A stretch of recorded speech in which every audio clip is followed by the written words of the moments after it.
Hello everyone, मैं हूं अमित कुमार और आप देख रहे हैं pharmacy lecture in easy language. तो कैसे हैं आप लोग? तो आज हम बात करते हैं बर्नौली थ्योरम के बारे में। इसके बारे में आपने बहुत सुना भी होगा। तो आज हम देखते हैं कि बर्नौली थ्योरम है क्या। तो जैसा कि ये है कि based on conservation of energy, Bernoulli theorem जो है वो कंजर्वेशन ऑफ एनर्जी के सिद्धांत पर कार्य करती है। अब ये कंजर्वेशन ऑफ एनर्जी क्या है? जैसे कि आपने एक एनर्जी का लॉ पढ़ा होगा कि एनर्जी को ना तो हम क्रिएट कर सकते हैं और ना ही हम डिस्ट्रॉय कर सकते हैं, ठीक है, बल्कि उसका एक रूप से दूसरे रूप में रूपांतरण कर सकते हैं। तो उसी बेस पर हमारी बर्नौली थ्योरम काम करती है कि जो एनर्जी का है वो एक रूप से उसके दूसरे रूप में बदलने का कार्य करती है। उसके सिद्धांत पर हमारा बर्नौली थ्योरम काम करती है। अब ये है क्या? बर्नौली थ्योरम कहता है that in a steady state ideal flow of an incompressible flood, the total energy per unit mass, which consists of pressure energy, kinetic energy and datum energy at any point of flood is constant। मतलब इसका यह है कि Bernoulli theorem ये कहता है कि इन a steady state, एक स्थिर अवस्था में जहाँ पे हमारा फ्लड जो है वो रुका हुआ है, आइडियल फ्लो। अब आइडियल फ्लो कैसे कहते हैं? आइडियल फ्लो कहते हैं जिसके अंदर किसी भी तरह की कोई विस्कोसिटी नहीं हो, उसके अंदर किसी भी तरह का कोई फ्रिक्शन लॉस ना हो, ठीक है, ऑफ एन इनकम्प्रेसिबल फ्लड।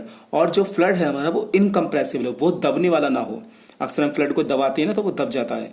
तो ये एक आइडियल कंडीशन ली गई है कि अगर कोई ऐसा फ्लो है, the total energy per unit mass, अगर हम किसी एक मास एक यूनिट की बात करें, जैसे कि सपोज उसका हम 1 kg मास लें, है ना, तो पर यूनिट मास के इस अगर रेफरेंस में हम बात करें तो जो टोटल एनर्जी होती है, अब टोटल एनर्जी में क्या है?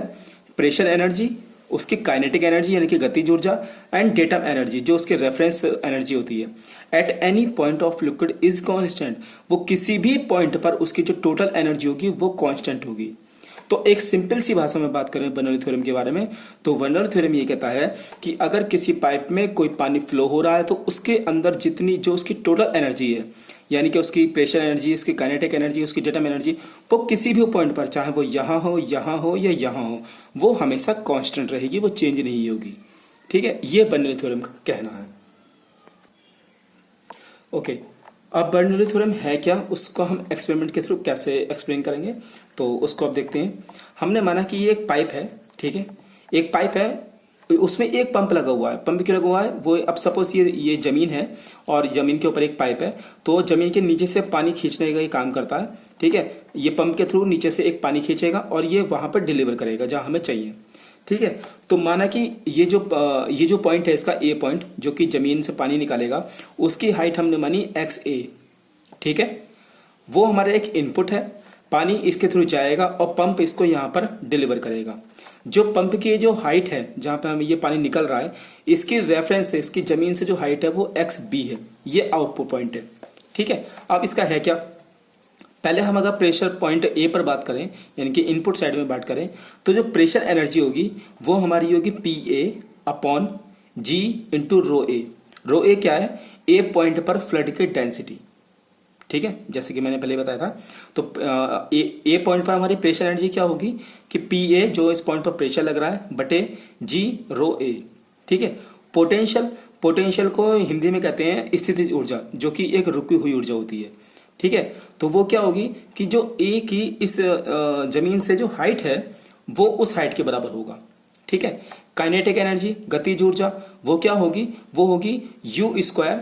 इसको हमने ये U है, ये वेलोसिटी है, इसमें जो पानी फ्लो होगा उसकी U² ए पॉइंट पर अपॉन 2G, ठीक है। अब क्योंकि इसमें कहीं ना कहीं मास आता है, लेकिन क्योंकि हमने क्या करा था कि यहाँ पर हमने ये कैलकुलेट किया था कि हम पर यूनिट मास, है ना, हम पर यूनिट मास के अंतर्गत ये कैलकुलेट कर रहे हैं, तो इसमें हम मास कैलकुलेट नहीं करेंगे, ठीक है।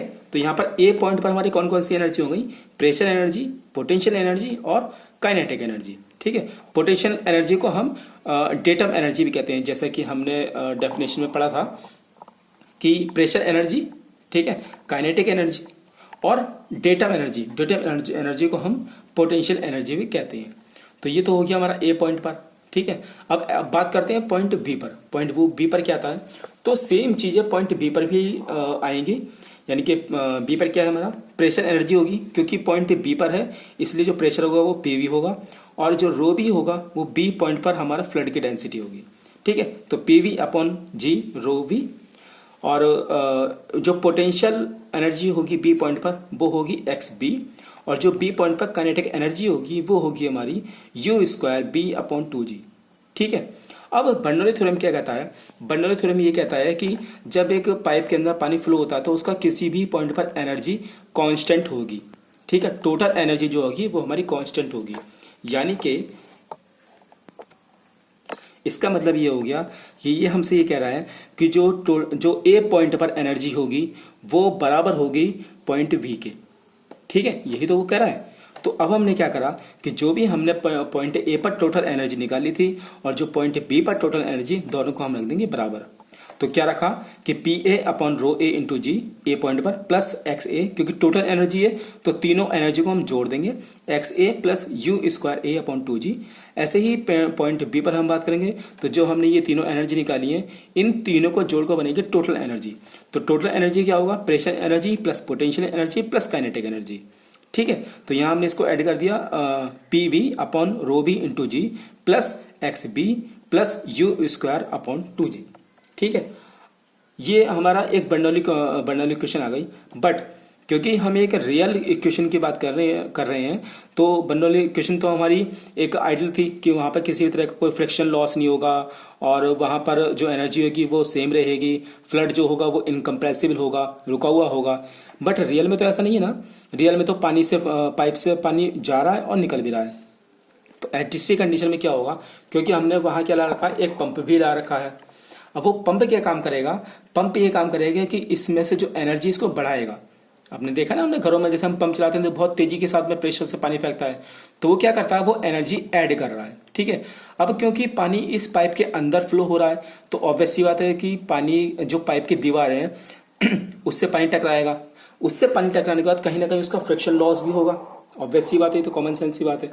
तो हम क्या करेंगे, जो हमारी इक्वेशन आएगी निकल के, क्योंकि फ्रिक्शन लॉस है तो इसमें से हम माइनस करेंगे, क्योंकि ए साइड में होगा ना, ए साइड में हमारा फ्रिक्शन लॉस आ रहा है। ठीक है, और जो हमारा पंप के थ्रू जो उसमें पावर लग रही है, जो उसकी वेलोसिटी को बढ़ा रहा है पंप, वो इसमें हम ऐड कर देंगे। तो जो total due to pump some energy be added, यानी कि डब्ल्यू एनर्जी, ऑब्वियस सी बात है कि पंप के थ्रू क्या होगा, एनर्जी ऐड हो रही है। While some are friction loss, जो कि एफ होगा, जो कि हमने फ्रिक्शन लॉस होगा वो हम उसको एफ से डिनोट कर रहे हैं। तो जो टोटल एनर्जी निकल के आएगी वो होगी हमारी P A upon rho A into G plus X A plus U square A upon two G minus F, जो फ्रिक्शन लॉस होगा हम उसको घटा देंगे, प्लस जो हम पंप के थ्रू पावर लगा रहे हैं, जो एनर्जी मिल रही है वो प्लस होगी, बराबर किसके होगी, rho P V upon rho V into G plus X V plus U square V upon two G. ये हमारा निकल के आता है बर्नौली थ्योरम।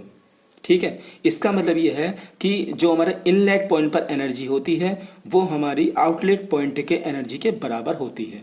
एनर्जी का कंजर्वेशन हो सकता है कि ये कम हो सकती है, ये ज़्यादा हो सकती है, क्योंकि इसमें लॉस, फ्रिक्शन लॉस हो रहा है। उसके साथ साथ हमारे क्या होगा कि पंप की वजह से एनर्जी ऐड भी हो रही है। ठीक है, तो ये अपने आप खुद को क्या क्या करती है, बैलेंस कर लेती है। अब इसका एप्लीकेशंस क्या है? ठीक है, तो एप्लीकेशन क्या है, कैलकुलेट लिफ्ट फोर्स। जो भी हम पंप के थ्रू पानी, जमीन से पानी निकालने का काम करते हैं तो उसमें कितना फोर्स लगता है हम उसको कैलकुलेट कर सकते हैं। जो अक्सर पहले हमारे घरों में सेंट्रीफ्यूगल पंप आते थे, देखा था ना, वो जैसे अब उसमें उससे बहुत आवाज़ें आती थी, बहुत बड़ा सा मोटर होता था, उसको हम बोलते हैं सेंट्रीफ्यूगल पंप। तो जो हमारा सेंट्रीफ्यूगल पंप होता है वो हमारा बर्नौली थ्योरम के सिद्धांत पर कार्य करता है। Measurement of rate of flow, obvious सी बात है कि हम अगर इनलेट निकल रहा है और आउटलेट से पानी निकल रहा है तो हम क्या कर सकते हैं कि मेजर की जो पानी कितना डिस्चार्ज निकल रहा है, पानी कितना डिस्चार्ज हो रहा है, हम उसको मेजर कर सकते हैं। ठीक है, अगला क्या है, height of liquid column can be measure. Obvious सी बात है कि उस प्रेशर लगने से अगर एक कॉलम है, उस कॉलम में जो पानी है वो कितनी हाइट तक जा रहा है, उसका डिस्चार्ज कितना हो रहा है, उसकी वेलोसिटी कितनी हो रही है, वो हम क्या कर सकते हैं, मेजर कर सकते हैं। ठीक है, तो ये था आपका बर्नौली थ्योरम और उम्मीद है आपको अच्छा लगा होगा। तो गाइस, हमारे चैनल को प्लीज़ लाइक करें, शेयर करें एंड सब्सक्राइब करें। आज के लिए बस इतना ही। Thank you so much.